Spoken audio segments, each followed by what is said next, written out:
Лабораторийн ажил номер 5 дулааны насаас буюу хөрөгчний системийг судлах ажлыг тайлбарлая. За энэ ажилд хэрэглэгдэх багч нь ийм дулааны насаас бүхий ийм систем багж.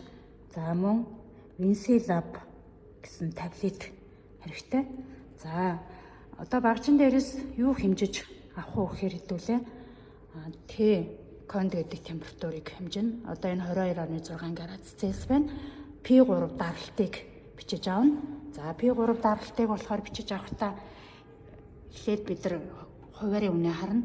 За 0-оос 5 хэмжилтийн хооронд 10 зураас байна. Тэгэхээр нэг хуваар нь 0.5 гэж үзээд за 1 2 3 4.5-аас жоохон бага байна. Тэгэхээр 435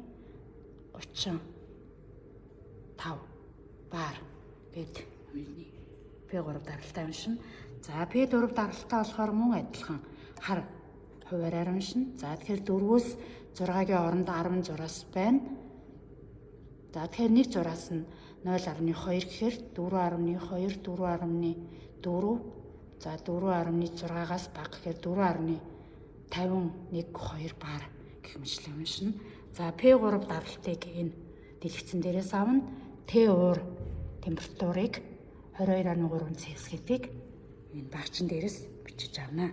За хүрснэгтэн дээр харах юм бол бид нар Т1, Т2, Т3, Т4 температурыг энэ таблетэн дээрээс бичиж авна. За тэгээ саяын насаас нь багчин дээрээс энэ сүүлийн 5 утгыг хэмжиж авна. За одоо бид нар таблетаа яаж тохируулахыг заяа. Гүйж долоо програм асаалаа. За мишүүрийг дарна. Тэгээд time based гэдгийг дарна. За тэгээд интерфейс дарлаа. Ингээд дөрвөн температур маань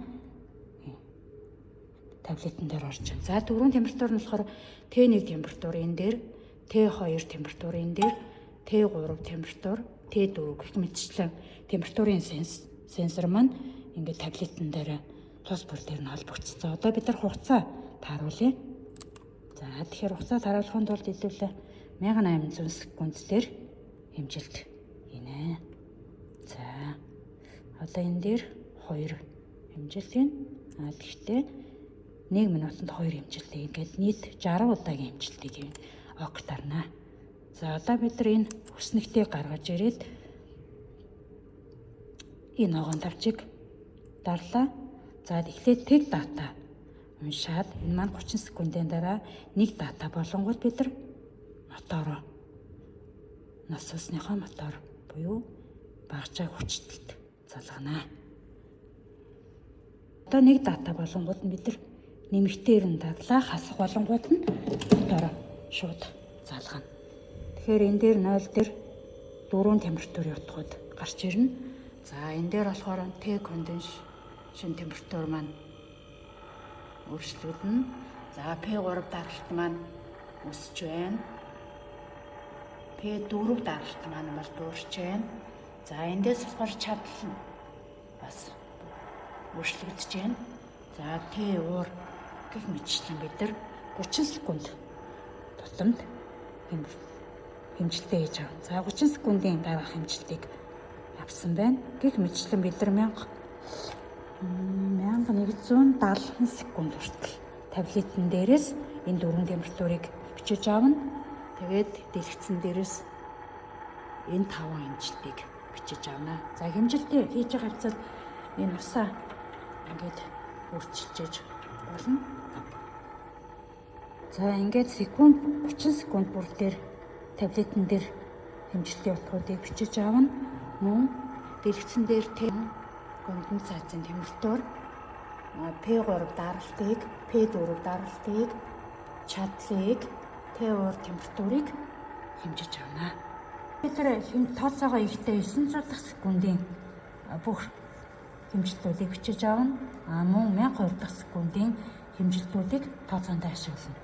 За лабораторийн зааврын хамгийн сүүлийн зураг болохоор Мёллерийн диаграммыг бид нар яаж байгуулахыг тайлбарлая. Жишээлбэл бид нар P3, P4 даралтыг мегапаскал руу шилжүүлээд жишээлбэл 1-р цаг маань энэ P4 даралт гаргалтан дээр Т1 температурын утга маань 11.4 секунд. За жишээлбэл бид нар энэ улаан зураас маань улаан график маань 11.4 секундын дээр энэ хэвтэй шугамтайгаа ингэж огтлцсон. Энэ бол 1-р цэг. За 2-р цэгийг бүм олохын тулд бид нар энэ P3-ийнхаа хэвтэй шугам дээр 54.8 градус гээд энэ хэмжилтээс олсон утгаа харгалзуулна. За мөн 3-р цэг маань хэвтэй шугам дээрээ 36.8 градус гээд 3-р температураа харгалзуулна. За 4-р цэг маань хас 2 гээд ингээд бид нар молекулын диаграмаа байгуулчихна. Эндээс бид нар хэвтэй шугам руугаа харгалзуулаад H1, H2, H3 гэсэн энтальпи утгуудыг олно.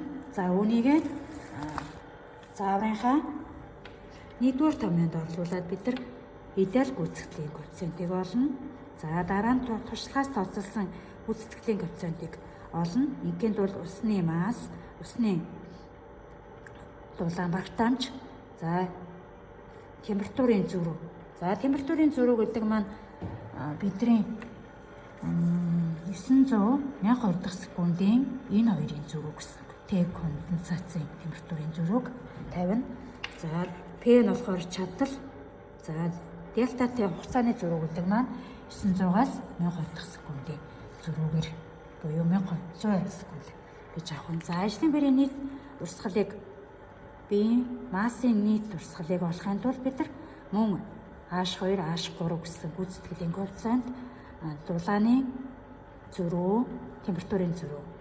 За шахалтын чадлыг олохын тулд мөн адилхан H2, H1 гэсэн энтальпигийн утгыг график дээрээс олоод масс дельта M, дельта T-г хэмжилтээс олно. За гэх мэтчлэн тооцоог хэмжилтийг хийж байна.